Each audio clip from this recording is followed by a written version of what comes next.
সবাইকে শুভেচ্ছা। আজ আমি নবম শ্রেণীর ফার্স্ট সামেটিভ ইভ্যালুয়েশনের ভৌতবিজ্ঞান বিষয়ের উপর কিছু গাণিতিক প্রশ্নোত্তর নিয়ে আলোচনা করব। 1 নম্বর যে প্রশ্নটি আসছে সেটা দেখতে পাচ্ছি, একটি বস্তুর ভর 6.5 কেজি, আয়তন 500 সিসি হলে বস্তুটির ঘনত্ব কত? বস্তুটির ভর দেওয়া আছে কত? 6.5 কেজি। বস্তুটির আয়তন দেওয়া আছে কত?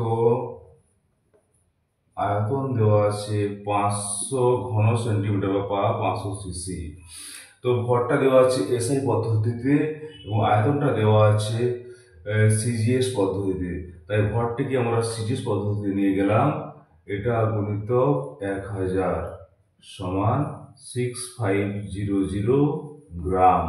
অতএব বস্তুটির ঘনত্ব ডেনসিটি সমান ভর বাই আয়তন 6500 গ্রাম পার 500 সিসি।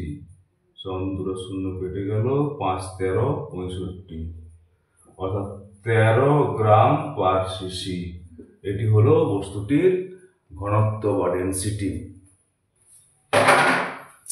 এর পরের প্রশ্নটি তোমরা দেখে নাও। একটি মাপনী চোঙে 60 সিসি জল আছে। এক খণ্ড কর্ক এবং নিমজ্জক একত্রে সম্পূর্ণ জলে ডোবালে পাঠ হয় 80 সিসি। শুধু নিমজ্জক ডোবালে পাঠ হয় 60 সিসি। যদি কর্কের ভর 7 গ্রাম হয় তবে কর্কের ঘনত্ব কত? ধরা যাক মাপনী চোঙে জল আছে, এই পর্যন্ত জল আছে, এটা হচ্ছে 60 সিসি। এবারে কি বলা আছে না, কর্ক এবং নিমজ্জক একত্রে ডোবালে, এরকম একটা কর্ক আছে, একত্রে ডোবালে পার হয় কত? এটা V1। কর্ক এবং নিমজ্জক একত্রে ডোবালে পার হয় 80 সিসি। এটা হয় 80 সিসি। অতএব কর্ক প্লাস নিমজ্জকের আয়তন, কর্ক এবং নিমজ্জকের একত্রে আয়তন কি হবে না, 80 থেকে 60 বিয়োগ করতে হবে। 80 মাইনাস 60 সমান 20 সিসি। পার হয় 60 সিসি। শুধু নিমজ্জক ডোবালে পার হয় কত? 66 সিসি। অর্থাৎ এইখানে একটা আয়তন হবে, সেটা হচ্ছে 66 সিসি শুধু নিমজ্জক ডোবালে। অতএব নিমজ্জকের আয়তন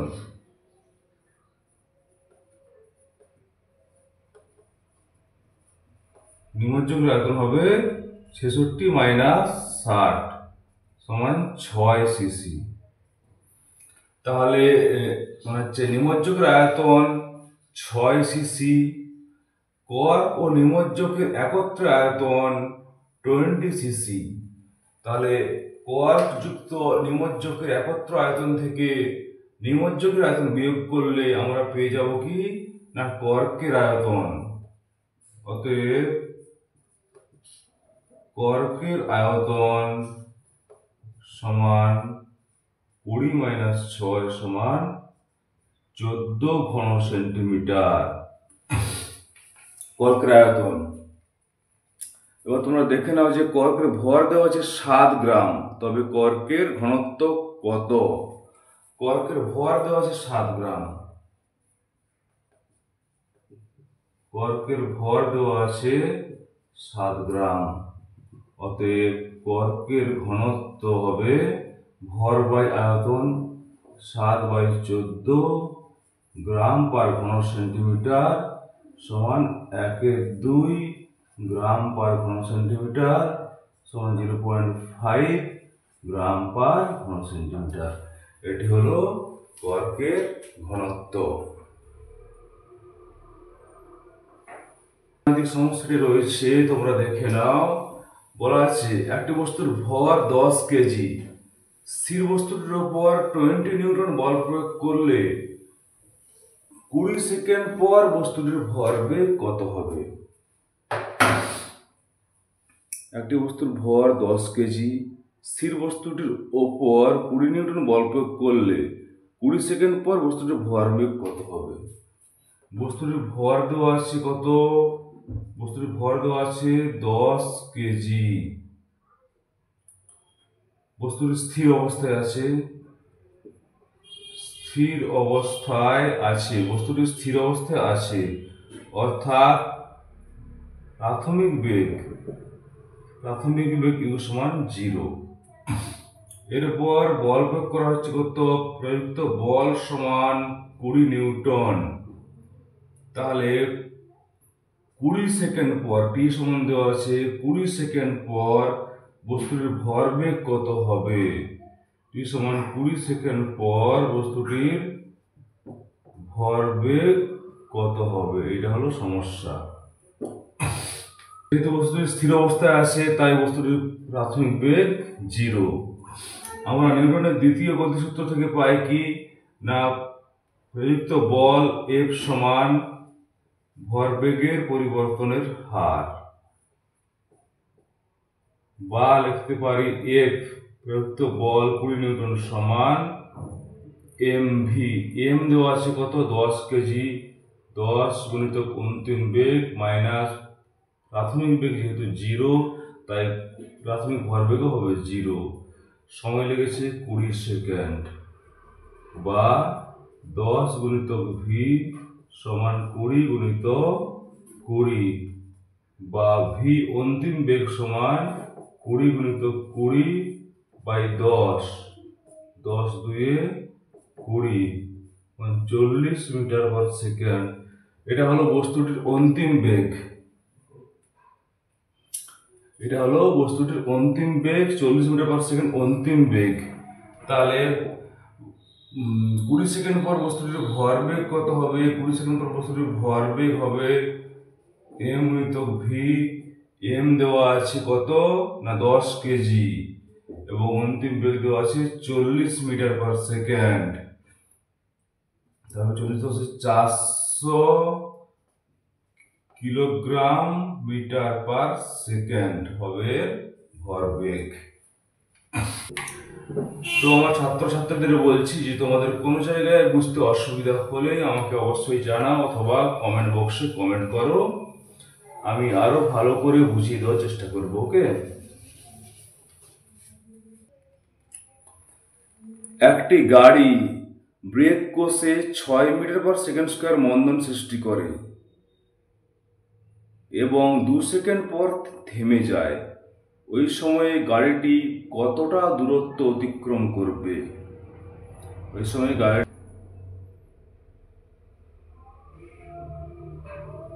তাহলে মন্দন দেওয়া আছে কত?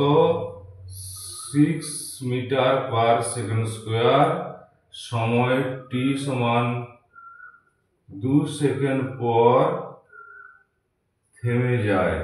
2 সেকেন্ড পর গাড়িটি থেমে যায়, অর্থাৎ 2 সেকেন্ড পর বস্তুর অন্তিম বেগ কত হয়? v সমান 0 হয়। অন্তিম বেগ 2 সেকেন্ড পর অন্তিম বেগ v সমান 0 হয়। স্কয়ার সমান ইউ স্কয়ার মাইনাস 2as।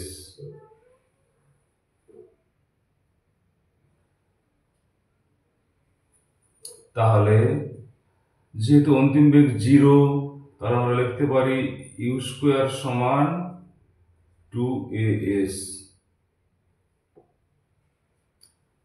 বা আমাকে বের করতে হবে গাড়িটি কতটা দূরত্ব অতিক্রম করবে।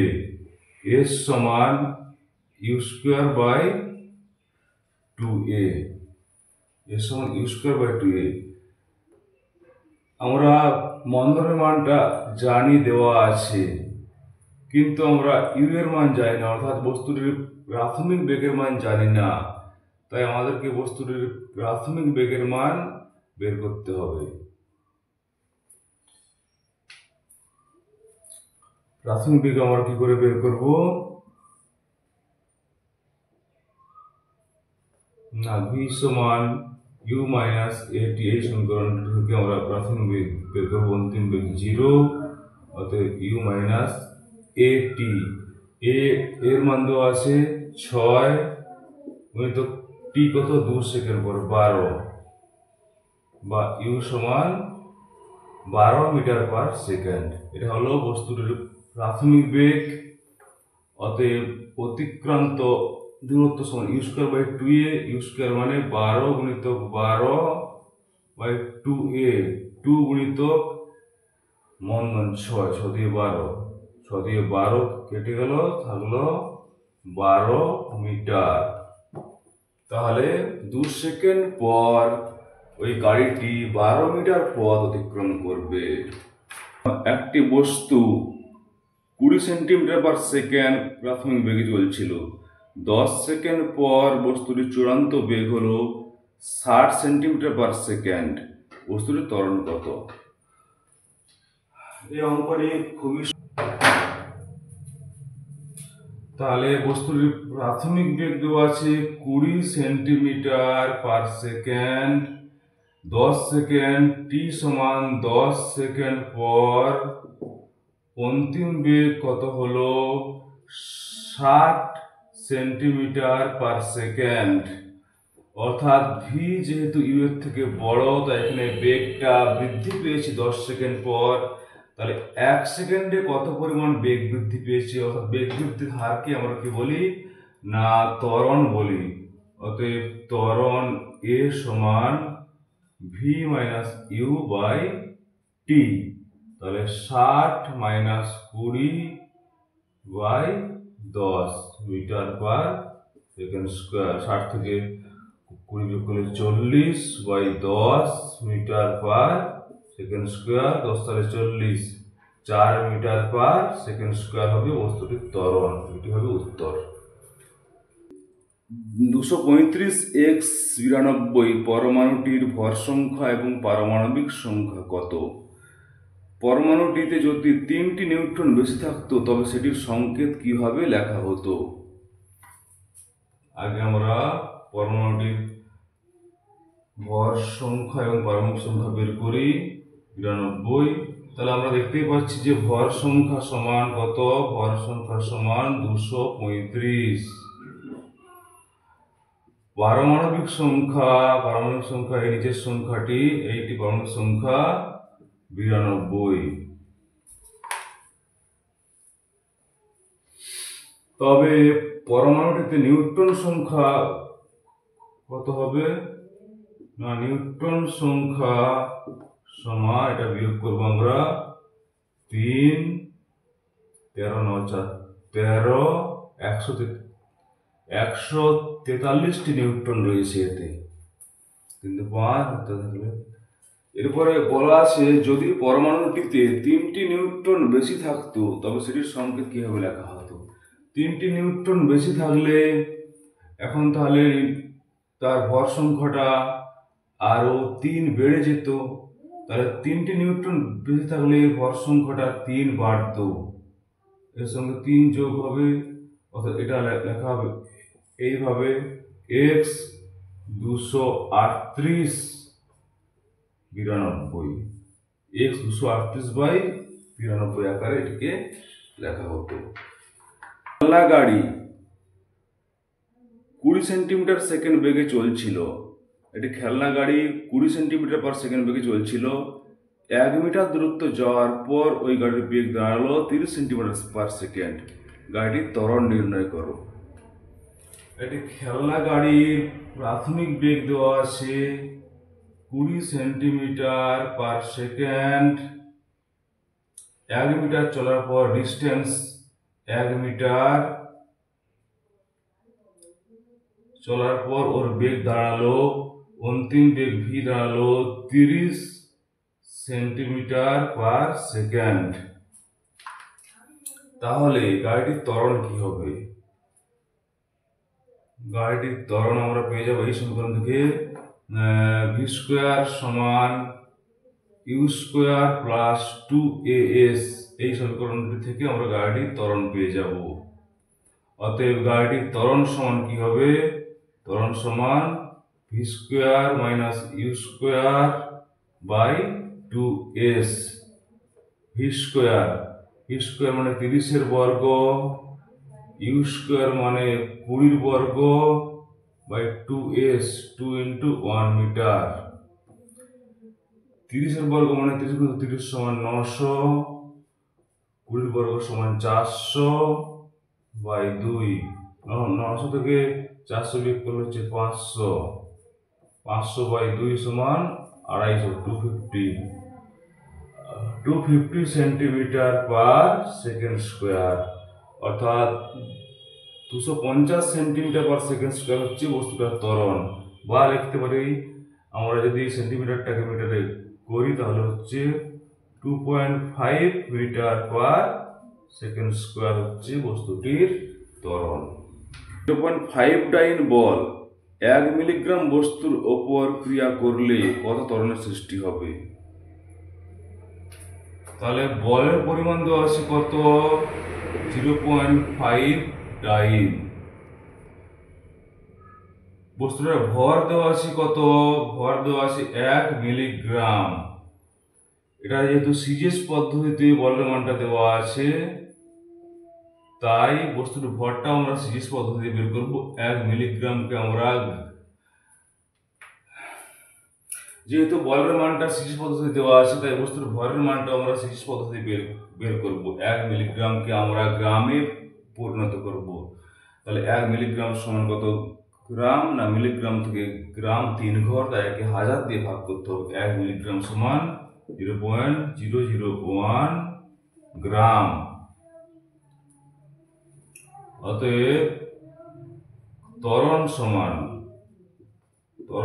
বল বাই ভর 0.5 by 0.001 centimetre per second square. দশমিকটা উঠে দিলে, এখান থেকে দশমিকটা উঠে গেলে এখানে 1000 গুণ হবে, এটা উঠে গেলে এখানে 10 গুণ হবে। 5 2 10, 2 500, তাহলে হবে 500 সেন্টিমিটার পার সেকেন্ড স্কোয়ার, বা 500 100 দিয়ে ভাগ করলে হচ্ছে 5 মিটার পার সেকেন্ড স্কোয়ার হবে বস্তুটির ত্বরণ। তোমরা রৈখিক ভরবেগের সংরক্ষণ সূত্রটি লেখো। একটি 2 কেজি ভরের বস্তুর বেগ 20 মিটার পার সেকেন্ড থেকে পরিবর্তিত হয়ে 10 মিটার পার সেকেন্ড হলো, বস্তুটির ভরবেগের পরিবর্তন কত? রৈখিক ভরবেগের সংরক্ষণ সূত্রটি হলো, একটি বস্তু সংস্থার উপর বাইরে থেকে কোনো বল প্রযুক্ত না করলে ওই বস্তু সংস্থার মোট রৈখিক ভরবেগের মান ও অভিমুখ অপরিবর্তিত থাকবে। এই একটি বস্তু সংস্থা, ধরো এখানে দুটি বস্তু পরস্পর ক্রিয়া প্রতিক্রিয়া করছে, তো এই বস্তু সংস্থার প্রাথমিক ভরবেগ এবং অন্তিম ভরবেগের মোট যোগফল একই থাকবে। যদি না বাইরে থেকে কোনরূপ বল প্রয়োগ করা হয়। এটা হলো রৈখিক ভরবেগের সংরক্ষণ সূত্র।